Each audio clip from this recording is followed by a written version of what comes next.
more and more material is coming out, and that's why, if Gloria Steinem were really making a contribution, she would tell us exactly what she did instead of lying about it. Share the information, spill the beans, and raise people's consciousness about her work for this agency. And she hasn't. She has lied again and again about it and covered it up, either by making it look better than it really was or actually covering up her involvement. That was Kathie Sarachild talking about Gloria Steinem's connections with the CIA.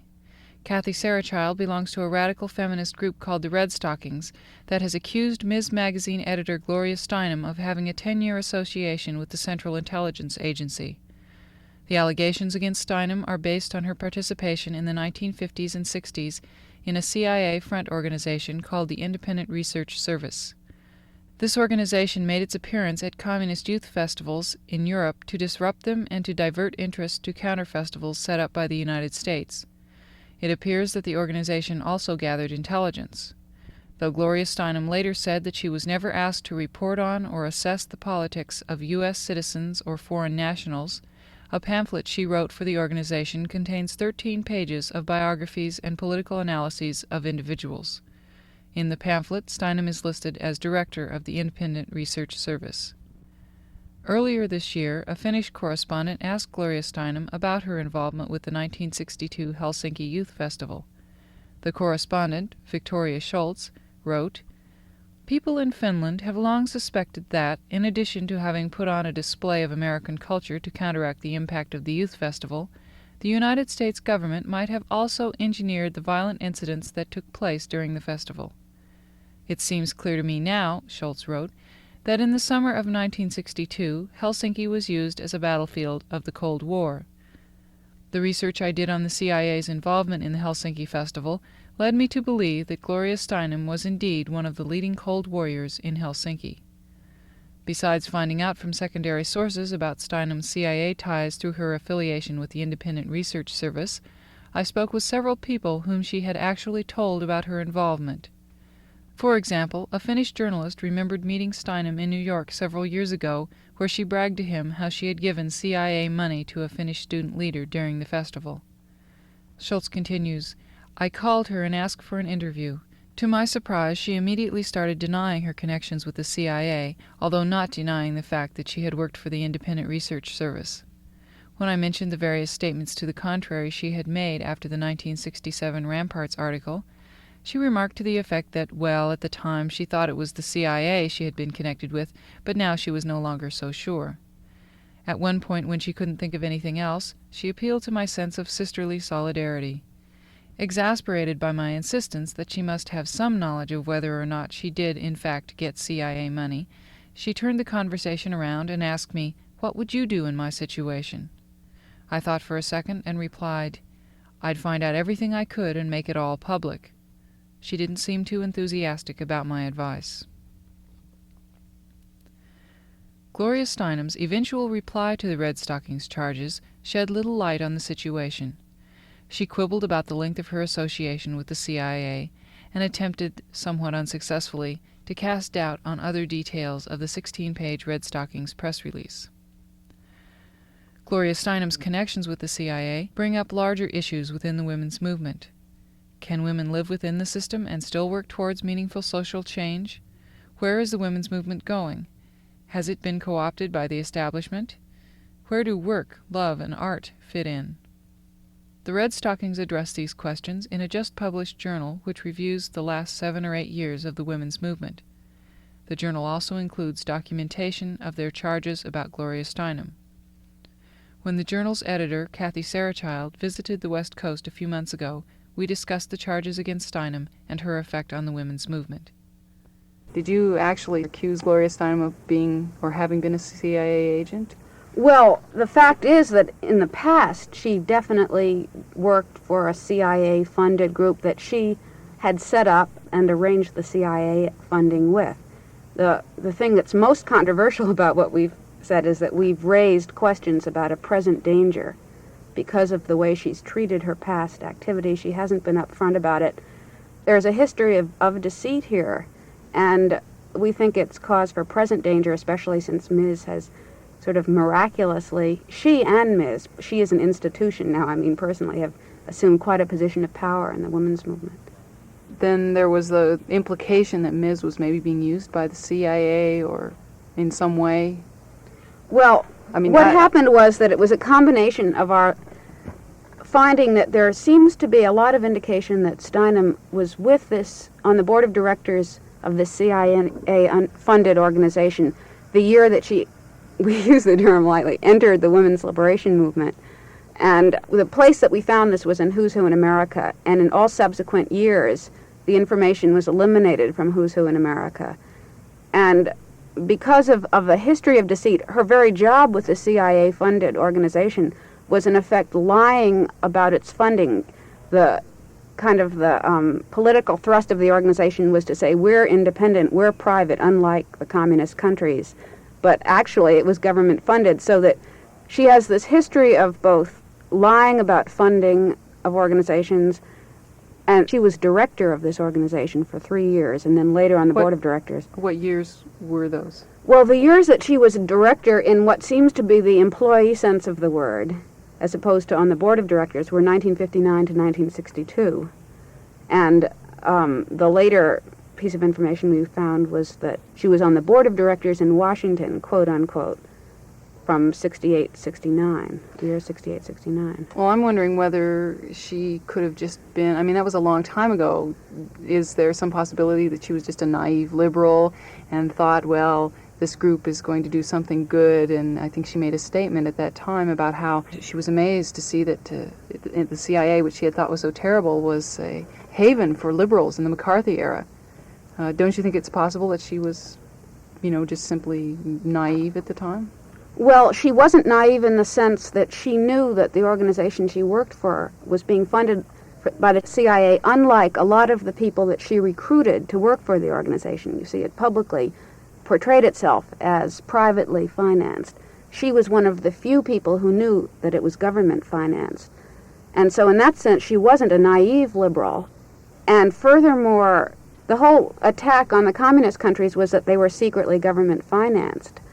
And on that basis, a lot of genuine liberals were organized to support anti-communism, the anti-communist thrust of the CIA, whereas Steinem knew that that was a lie and that her organization was actually like the very communist groups that her organization was attacking. So that I think there's more than naivete in her case. I don't think there is clear evidence that she was aware of all of these things. And up till now, I understand she hasn't admitted that she knew about it or that she knew that it was CIA funded? No, she did admit it. She came forward in '67 after Ramparts exposed that the organization was CIA funded, and after the New York Times named her as a co-founder of the organization. Then she came forward and was interviewed by the Times. So it was clear then that she did know. That's how we found out from the newspapers at that time. So you're mainly worried about the fact that, given this background, she might still have sympathies with the government or the CIA? Actually, she never criticized the CIA's role or her working with the CIA until now. In a recent statement that she made in answer to the charges, she made her first self-criticism, a very, very minor one in our opinion, in which she said her one mistake was working with a group where she couldn't talk about the financing openly. But before the recent release, she has never criticized her work with the CIA or the CIA in any way. Whereas many other people who did work with the CIA have, come forward with the facts of their involvement and whatnot. She covered them up in terms of what she actually did and never criticized it in any way. So, in fact, she seems to sympathize with it still. She's never publicly attacked or criticized the group, the agency. There was some, I don't know whether it was an implication or came right out and said in your statement about the fact that she became a so-called leader in the women's movement overnight practically, and that there was some suspicion about where or who was doing that and why she was the one who became McCall's Woman of the Year and, all the other things that seemed to promote her to that position. Yeah, at the time, nobody knew really where she had come from. She was a minor journalist in New York, as the press release said, she hadn't written a feminist book, won a congressional seat, or played a good game of tennis. I mean, she had done nothing, as some of the other feminist leaders had done, to warrant her sudden limelight. Do you have any idea who might have done this? Who might have been Well, behind at it? first it seemed to everybody, I guess, that the press really liked her.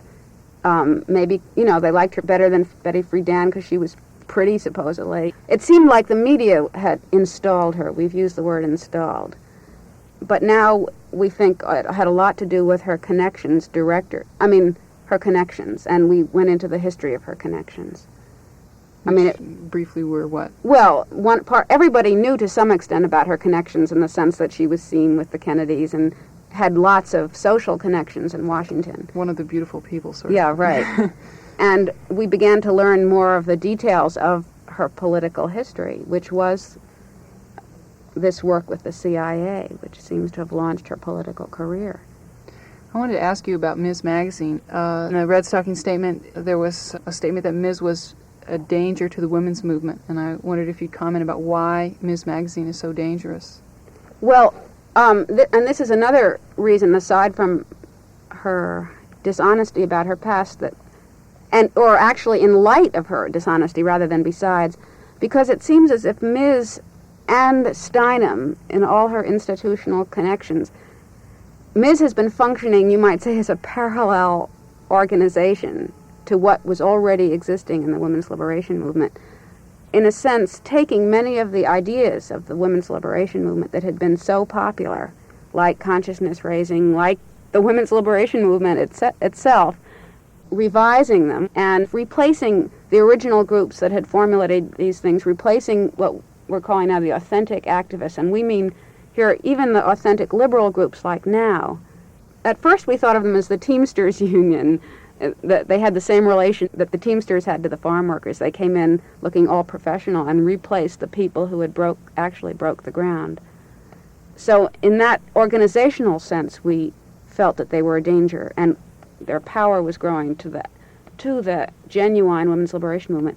And then also we felt they were pushing an ideology that was actually anti-woman. How so? I mean, what ideology do you think they're pushing?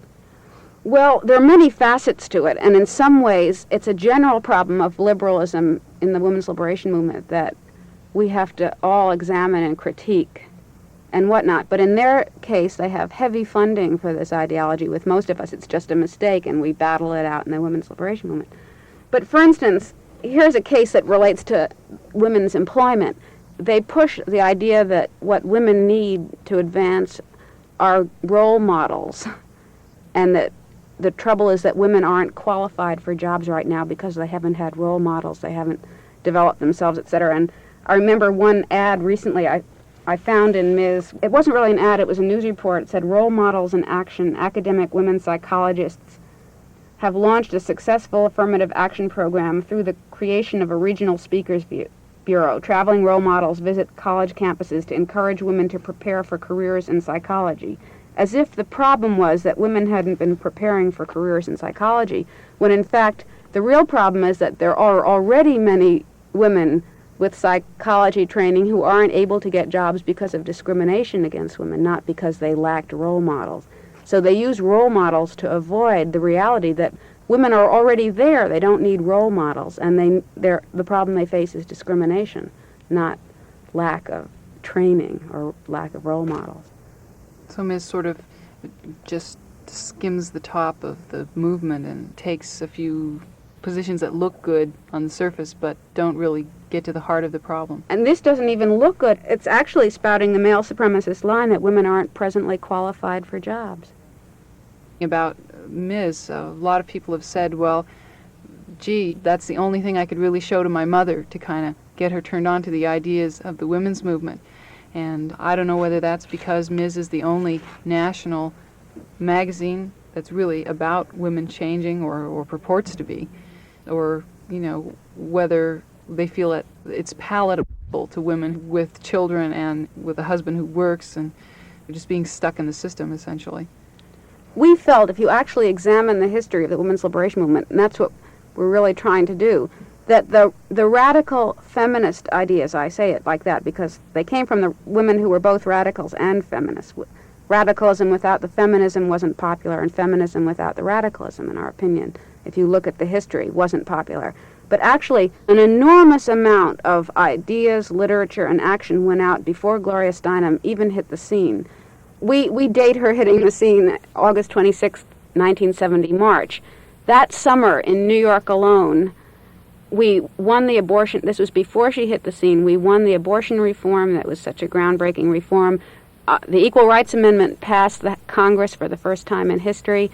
A supplement to the Ladies' Home Journal prepared direct from the women's liberation activists themselves, not through an intermediary like Gloria Steinem, went out that August to 4.5 million women, far more women than Ms. Magazine ever reaches.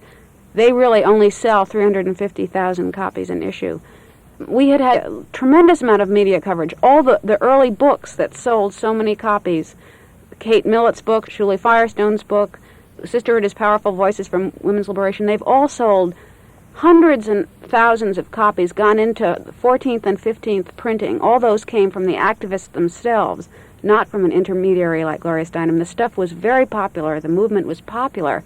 And that's why Ms. Magazine came in, not to popularize it, but to cash in on what was already a growing popular movement.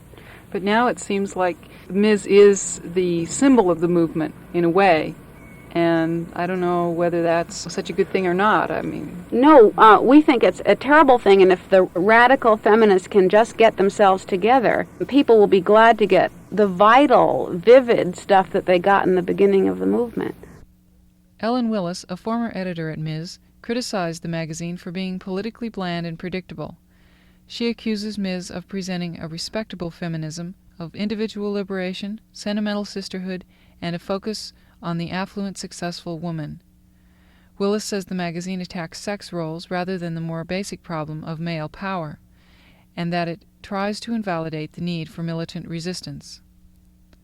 In an analysis of Ms., the feminist journal Off Our Backs says that Ms. does not appear to be a legitimate voice of even the liberal segment of the women's movement. Instead, the journal says, Ms. acts like the parallel organizations so often supported by the CIA to block knowledge of authentic activists and ideas while appearing progressive enough to appease dissatisfied elements of society. In their statement on Gloria Steinem, the Redstockings charged that Ms. avoids presenting women's issues from a radical perspective and asks why Ms. publishes stories for free children but nothing on forced childbearing and its economic function in society. The Redstockings ask why more space is devoted to etiquette for humans and populist mechanics than to an analysis of women's unpaid or exploited labor. The Redstockings also question the political function of Mrs. popular image as the magazine of the liberated woman, when the point of the women's movement is that women are oppressed, not liberated.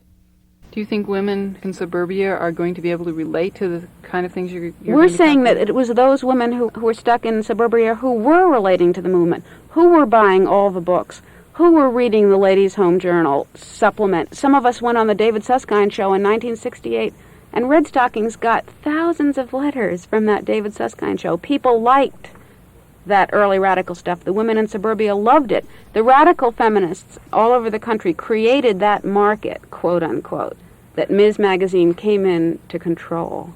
Well, what about working women who maybe are supporting their families? Do you feel that you can relate to that group too? I think the women's liberation movement appealed to the masses of women in a way that hasn't been seen in a long time. I mean, we got responses from all quarters. I know I was active in radical politics before the women's liberation movement and had never seen the support on any of our demonstrations that we got from the masses as we did with women's liberation. I remember at the Miss America action in 1968, people were lining up on the boardwalk to get our literature, and I had never been on a demonstration before where that had happened. Well, then why aren't more women turned on to the movement? I mean, it seems to me like there are really a lot of women out there, who aren't supporting the women's movement, or maybe they support the Equal Rights Amendment, but they don't really relate to the more radical aspects. Well, we think actually it's a question of what are the more radical aspects. We think that actually what's being pushed as a radical aspect now isn't really so radical, such as lesbianism, and that lesbianism was not the original formulation of the radical feminists. I'm not criticizing lesbianism as a personal right here, but as a political formulation, we consider it liberal, not radical. It certainly wasn't the original radical thrust that did reach the masses, so that we think a lot of what's being called radical now, number one, isn't really radical. Number two, has moved away from the original, what we think is really radical and really feminist thrust of the movement, and is turning women off.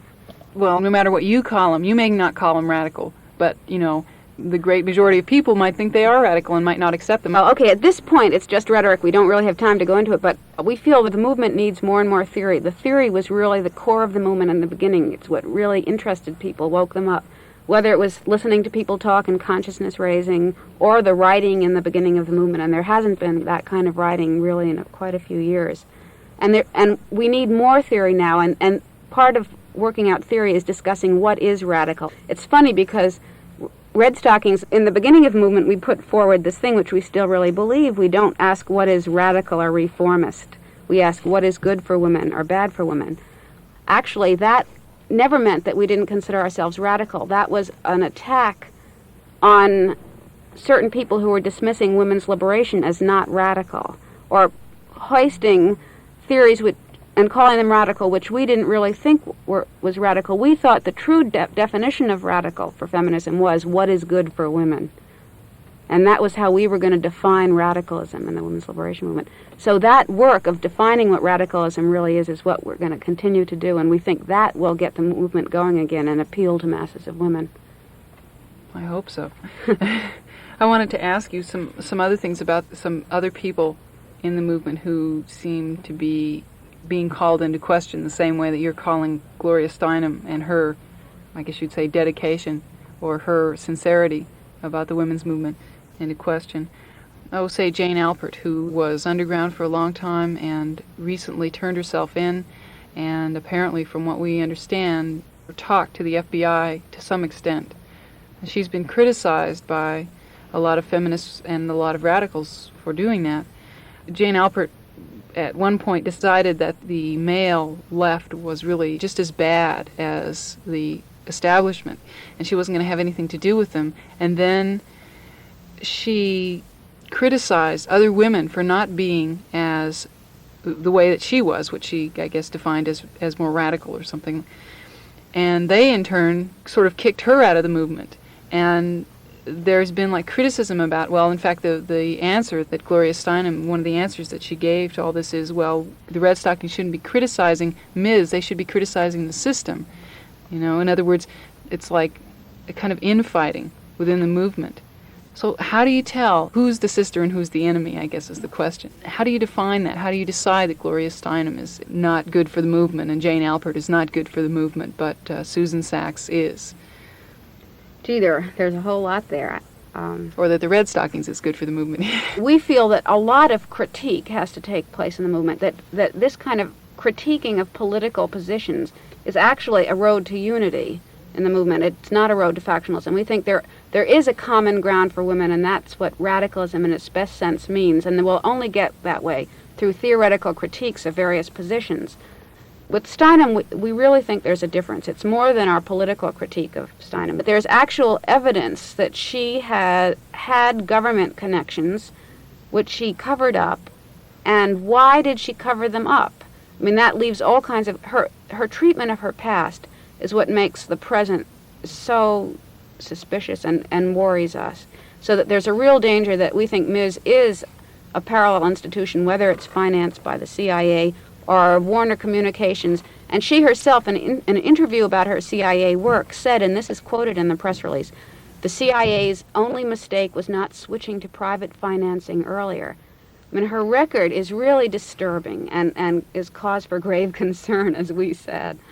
And so that it's not just a critique here that we have, but there's some practical causes for concern as well. In the case of Alpert, we in this case, I mean Redstockings, feel that her political position, which she describes as mother right or matriarchy, is not feminism.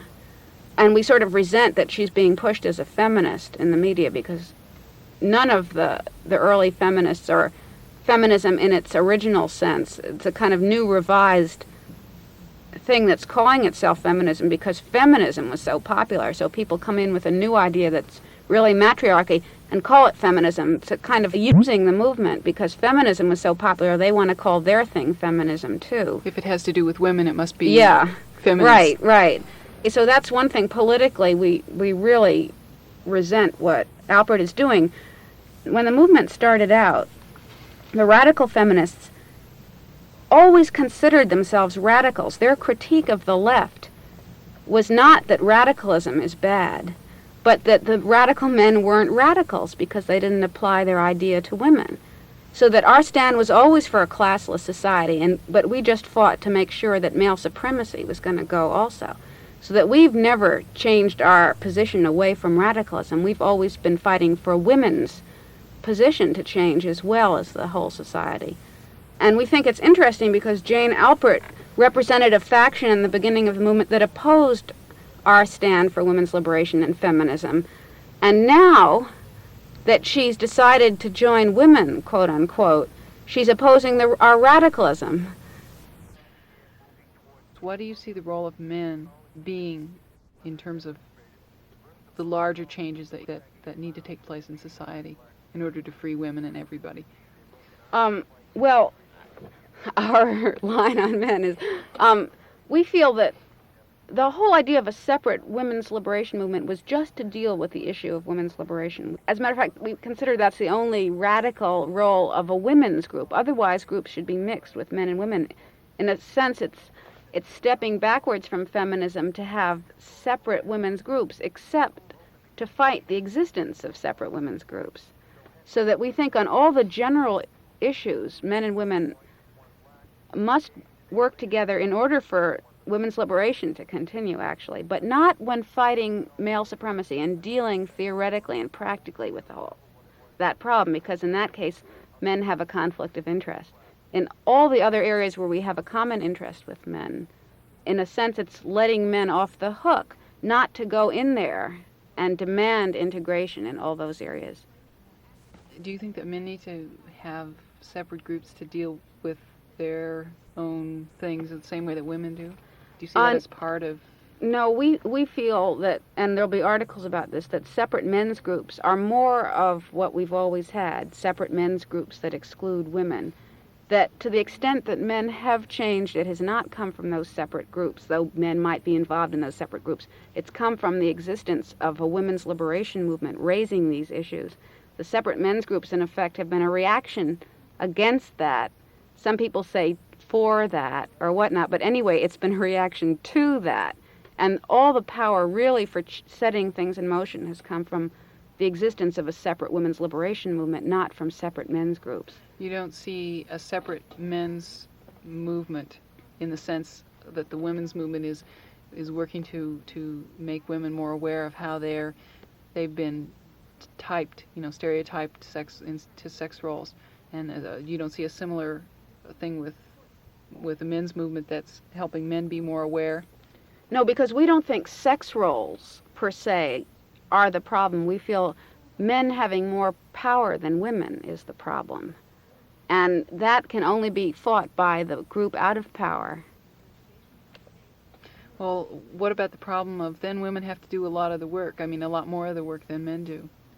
It's funny about that, because I used to say that a lot. The whole old thing is if something is lying on the floor, you yell at the man, why should I have to tell you to pick it up? Why don't you just pick it up without my having to tell you to pick it up? Well, and therefore for a long time, I know I and a lot of women would, we sort of refused to tell men to do things because it was stepping backward, it was letting them off the hook. But I think one thing that we've changed a little bit, the group that I'm working with, is that we've realized that shoulds do represent the ultimate demand. Like, men should think to pick the thing up from the floor themselves. But right now, they don't, and therefore women must. We shouldn't have to tell them, but the fact of the matter is that right now we must tell them, or they will not pick it up off the floor. And they'll never think about it forever. Right. So the necessity right now is to tell them to do it. And we're into really recognizing the musts now, so more than the shoulds. If we recognize enough of the musts and the necessities, then maybe we'll make it to the shoulds. Another question is about separatism and what the Redstockings position is on that, because it seems like that's been the problem with Jane Alpert. She became a separatist, and then all of a sudden she really stepped out of the movement and actually became sort of a reactionary kind of person. And yet my sense is that there have been a lot of women who are, at least at this point, separatists who are functioning in the Weather Underground and in other, women's groups, above ground groups also.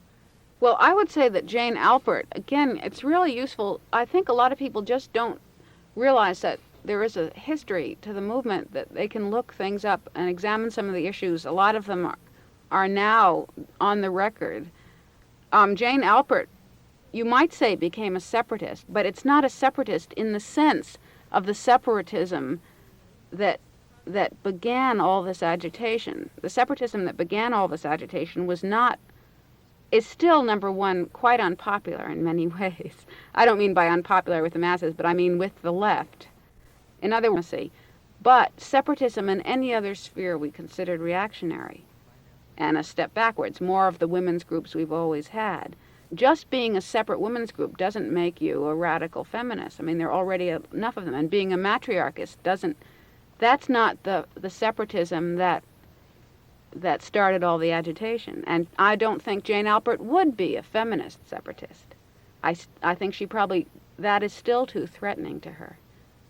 You're essentially saying that women have to fight their own fight alone in one way, but in all the rest of the ways, the struggle should be a combined struggle with men. In other ways, they're going to have to fight to get in with men. In other words, it's always a fight for women. We have to face that right now. There's no way of escaping the fight for a while. And we're going to have to fight male supremacy. One way of fighting male supremacy is fighting to integrate with men. And both are necessary, the fight for integration and the building of the separate power base from which we can fight for integration. But the fight for integration has to go on all the time, and the building of the separate power base to force integration on equal terms has to go on. And the separatism without the fight for integration does lead in the wrong direction.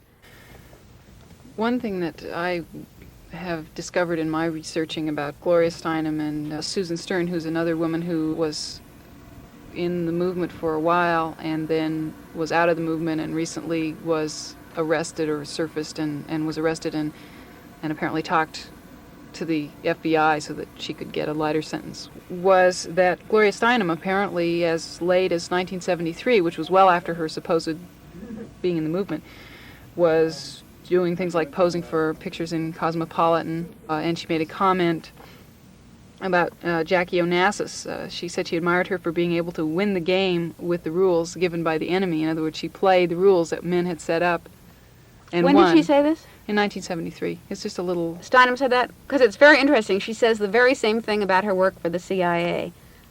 In one place, we didn't quote this in the press release. There were just too many things and we left some of them out. I think this was in Newsweek or Time.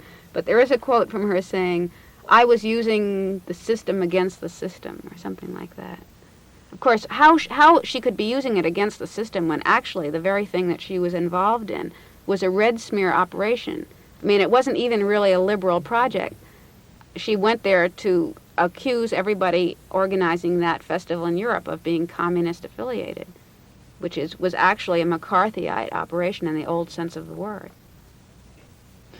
The whole idea of women working within the movement and how can you work within the system and still be working for women because the system is so destructive to women? I mean, how do you view women who are working 9-to-5 jobs to support themselves. We all work 9-to-5 jobs. We don't think working in quote unquote in the system is necessarily collaborating with the system. Often we're being exploited. I mean, there's a difference. For instance, most of the jobs that we do are going to have to continue after the revolution. After all, we want to continue to have steam, heat, plumbing, public transportation, cars to whatever extent is possible. And we're going to have to work to produce these things. So where do you draw the line? I mean, what about women are starting to be prison guards. That's a great advancement in equal opportunity. They work for the CIA. Women work in the CIA. Well, first of all, there is a difference between working in the CIA, which is secret work. Nobody ever learns that women got those jobs, right? Because it's... Well, there are some who are secretaries and so on. There's been a recent article about women who were secretaries essentially in the CIA, and that they note there are also women in espionage, but of course they can't interview them. Well, that's a complicated question about which jobs and what in those jobs are things that we'd have to oppose. I mean, the whole question of the police, I mean, the trouble with the police, I remember hearing, was that they're never around when you want them and always around when you don't want them. I mean, there is, at this point, some use for police, and maybe for a long time. The question is who controls the police, what side they're working for. In the present system, they're working for the oppressors. Okay, that's most of the time. That's the question. Are women who work at these jobs and work in the system, and I mean, they're just working for somebody else who's telling them what to do, and that person who's in charge is telling them to do things that's oppressing other people. Well, there are all these distinctions. I mean, in the course of figuring it out. In other words, when I meant working for the oppressors, I didn't mean simply working for a boss in the system and producing goods for the people. I meant in a political sense. Often the police are working politically for the oppressor, as opposed to someone who's working in a factory producing things we all need.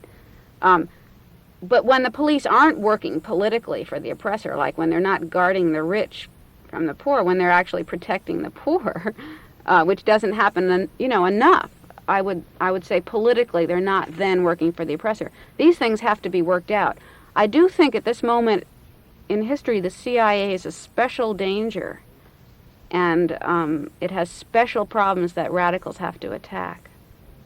As far as working within the system, again, the fact that Gloria Steinem was posing for Cosmo and Susan Stern was, while she was being a radical, was also being a stripper and a go-go dancer to support herself. I don't know, I find this very contradictory. I mean, I don't feel like I could work heavily for the women's movement and then go off and work as a go-go dancer. Well, I mean, where are people's consciousness at who are able to split their life? I guess that's what they must do.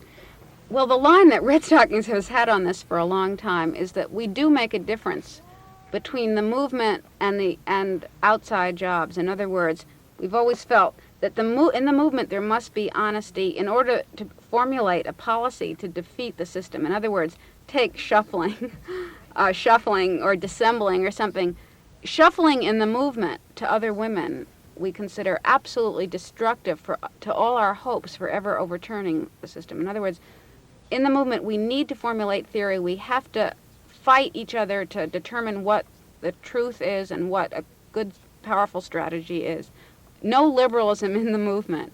In terms of surviving in the outside world, women do have to shuffle, do have to do things to survive. Hopefully the movement will grow in power, and we can, with that power, then we can overturn the system.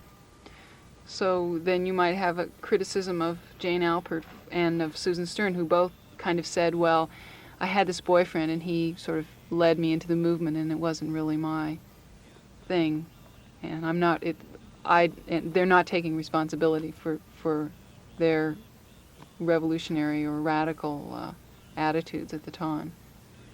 If they came in the movement and actually joined the movement in a real sense and fought, for the truth and honestly inside the movement, it doesn't really matter how they stumbled upon the movement. I was just feeling like that, what kind of commitment to feminism is it at this point if they say, well, some man made me do this? I mean, it sounds like a woman not taking responsibility for making her own decisions and having her own politics and, It does, yes, you're right, yeah, it does, I see your point. Yeah, so that even as a radical, she wasn't operating authentically. As a feminist. or even before she was a feminist, as an anti-feminist radical, she was claiming the guy led her to everything. Yeah, and that we feel within the movement people have to take responsibility. And even outside the movement, they must, when they shuffle, it's consciously, it's necessary. Like the Viet Cong were peasants by day and Viet Cong by night. And by being Viet Cong by night, they were able to change things. As far as, I'm not sure how far this shuffling extends. It seems to me like that Susan Stern and Jane Alpert and perhaps Gloria Steinem started out with some kind of commitment to the women's movement and or the just general radical movement. And at some point they decided to trade that for a secure life. They weren't willing to struggle anymore. Well, I don't think in either of those cases, I don't know the Stern case, I haven't really read it. I would say we question whether Steinem's commitment was ever sincere to the women's liberation movement in various ways of being insincere. And certainly Alpert's commitment, there seems to be cause for question. I think there is a problem with women who reject the idea of women's liberation.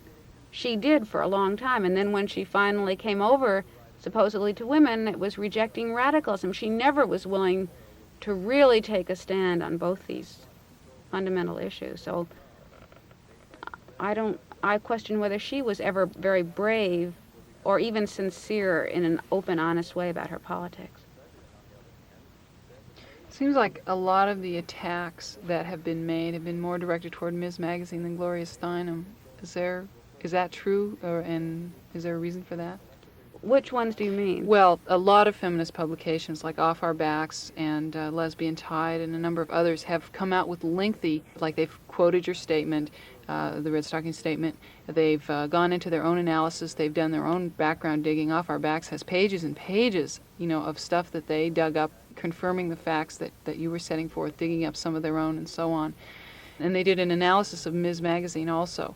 And it seemed like they had less to say to criticize Gloria Steinem herself as a person and as a feminist than they did about Ms. Magazine. Well, Ms. Magazine, of course, represents what, in our opinion, what Gloria Steinem produced. That's the literary product or the political product to some extent. But I think a lot of people shy away from a political critique of an individual. I think in our case, she really is more than an individual. It's what she's an institution, in a sense, she unfortunately. Is the liberated woman, right? The liberated woman, but also we think that she has a political role in the movement, that she was installed by the powers that be, from the media to Warner Communications, with her history of working for the government and probably being rewarded for that work. And also she really replaced the activists in the women's liberation movement in the media eye. We no longer had access. So that she is an institution at this point, and a bad one. Actually, the information about Gloria Steinem we began to learn and understand and take seriously in the course of doing a journal which was reevaluating or just evaluating the first 7 years of the women's liberation movement. We had been in from the very beginning, had planned actually certain aspects of the movement, watched what became of them, watched them get taken over by big institutions like Gloria Steinem and Ms. Magazine. It sort of put us in a unique position to discuss them, or at least to discuss them from that point of view of having originated them and see what's become of them. And we were breaking down various issues in the movement that had been very important in the beginning and doing a historic survey of what had become of them, like separatism, like consciousness raising. And Ms. Magazine began to figure more and more in this. And then a friend told us about this pamphlet she had found in the Cambridge bookstore, and one thing led to another. So the Steinem thing is just one article in the journal, which is going to be really evaluating the women's liberation movement as a whole, and we hope will bring everybody back to the sources. Is this going to be ongoing? Are you planning to collect maybe responses from this and publish it, or in a year publish another one, or what's your plan? Originally our idea was for it to be an annual, and we still hope it will be, but it may not be quite as regular as that. It may just be a compendium of analysis of the first 7 or 8 years, and we may have to wait a few more years to be able to really have something to say about the next phase. You're talking a lot about doing more theorizing and thinking and rethinking positions in the women's movement. Of course, life is more than just thinking. What can women do, just as individuals or maybe groups of women, to change things, to change society, and to change their own lives? The main thing is we really feel a movement is necessary to change our lives. And what's happened now is that the movement is very dispersed. Lots and lots of women are aware of the issues. To a certain extent, a lot of the issues have been watered down. Awareness is everywhere, really. But the problem that happened was that the core of the movement disappeared. And a lot of this theory is trying to reestablish a core of the movement, a radical core of the movement, because we really feel without it, women won't have power to really change things. Is this a small group? Well, it's a small group of people right now who's putting out this issue in the hopes of making the core much larger by raising these issues and having them discussed again. Well, there is peace in my heart when I start, when I start. Well, there is peace in my heart when I start.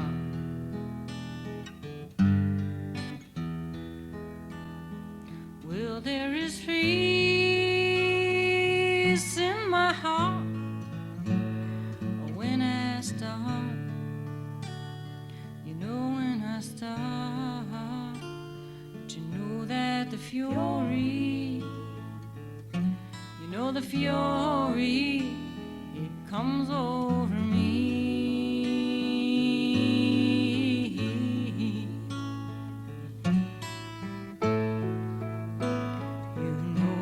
I go to work each day 'cause I'm scared being swept away. I save my money, hoping it will save me. Save me. But when my boss stays home in bed and I got to do all of his work instead,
that's not the kind. I'll change my life with my friend. I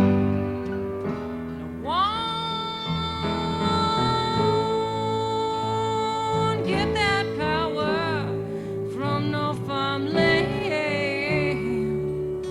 and I won't get it from no damn net. Forget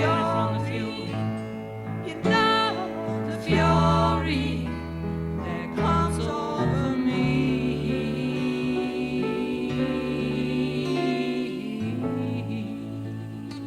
The Redstockings Journal, Feminist Revolution, is available by mail at Post Office Box 413, New Paltz, New York, zip code 12561. That's Post Office Box 413, New Paltz, New York, 12561. The Redstockings Journal has been sold out in local women's bookstores, but they should be getting more soon. Besides a history of the recent women's movement and discussions of movement philosophy, the journal contains the entire Redstockings press release on Gloria Steinem, plus several additional articles on Ms. The press release and a critique of Ms. was also printed in the July 1975 issue of Off Our Backs. Majority Report printed Gloria Steinem's reply, as well as that publication's own footnotes, in its September 6, 1975 issue. The original Ramparts article exposing Steinem's connections with the CIA appeared in February 1967. Unlearning to Not Speak would like to hear your reactions to this program and to the Redstockings Journal. Write us in care of KPFA, 2207 Shattuck Avenue in Berkeley with your comments.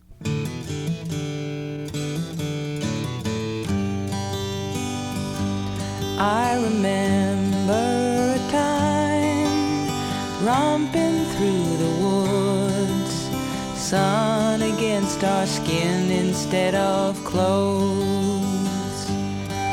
When we felt hungry we would eat, when we felt glad we'd dance, and whenever we felt drowsy we would doze.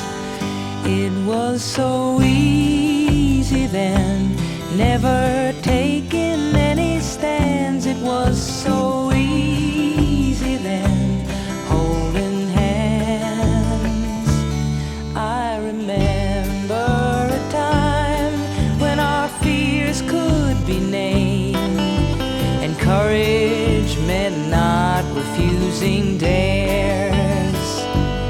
I remember when we took such cares to step never on the cracks, no, only in the squares, or else we'd be abducted by the bears. It was so easy then, never making any plans. It was so easy then, holding hands.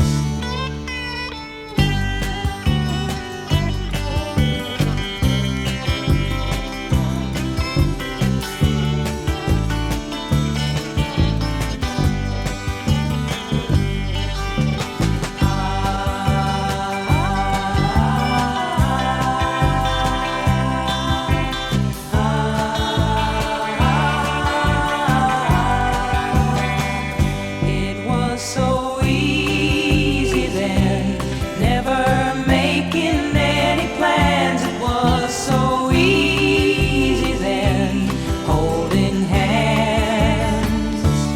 And now we are grown with debts and regrets, and broken hearts and sentimental schemes. Now every tender failure seems to overthrow